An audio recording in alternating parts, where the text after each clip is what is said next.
The sky above the bare, reddish-brown trees was getting dark. It was a late afternoon in winter. It was also eerily quiet. No traffic and no people sounds. It felt like Christmas Eve or some other holiday where everybody is at home. Slowly and carefully I crossed the road and made my way over to the car. Not because I knew whose car it was, mine or someone else's, or because I wanted anything from it. Rather, I walked toward it because it was what there was. The headlights were like a beacon beside the lonely country road in the creeping dusk. I walked gingerly, like a man with a hangover, trying not to provoke a throb or an ache.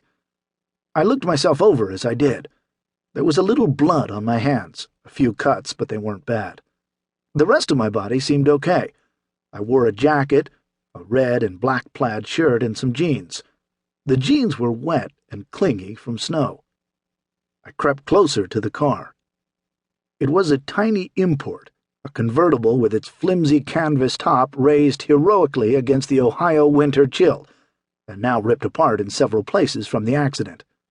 This was the kind of car that wouldn't have an airbag, I thought, the kind of car that invincible-feeling men tend to drive too fast down winter roads, the kind of car that if you crashed it, you were pretty much just going to be fucked. And maybe that was a perverse part of the appeal. I moved closer, easing my way down the embankment to where the automobile rested. I could hear the radio or a CD playing through the shattered windshield. It was a classic rock song. I'd heard it many times before. Oh yeah, that old number. And yet I couldn't place the artist or title.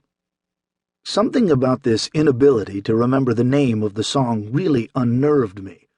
You know, like when you can picture someone's face, but you just can't think of his name. What the fuck, right? It's crazy. And it was like that with this classic rock song.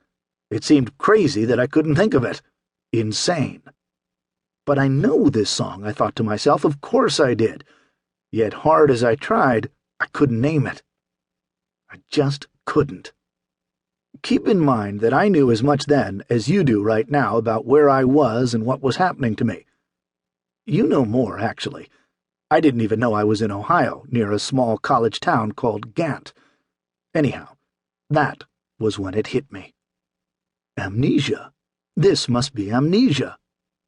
I must be the man who went through that windshield, and this must be amnesia.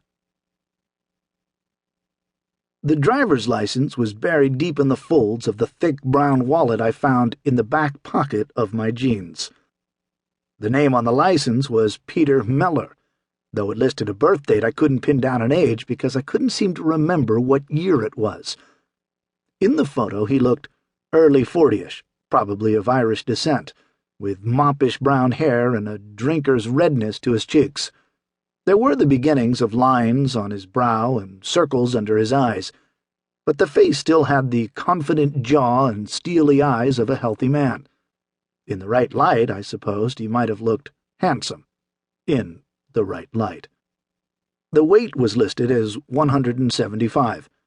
Looking down at the bulge above my belt, I guessed this was being a bit generous. But was he, really me? I crept over to one of the car's side-view mirrors and woozily knelt down in front of it. In the dying light, I stared hard at the face it showed me. The visage I beheld looked fatter and more haggard than the one in the picture, the cheeks and nose even redder, the lines crossing the face even deeper. But, yes, it was the same face. I was, apparently, Peter Mellor. And Peter Mellor, said the State of Ohio Department of Motor Vehicles, lived at 313 Whigham Street, in a place called Gant, Ohio, zip code 43022. Well, fuck, I thought. Okay, so we've got that much. Not a lot, but something to start with. And then another thought. Whigham. Like the incompetent round cop on The Simpsons. The Simpsons, that TV show I like to watch. Yes, it was coming back.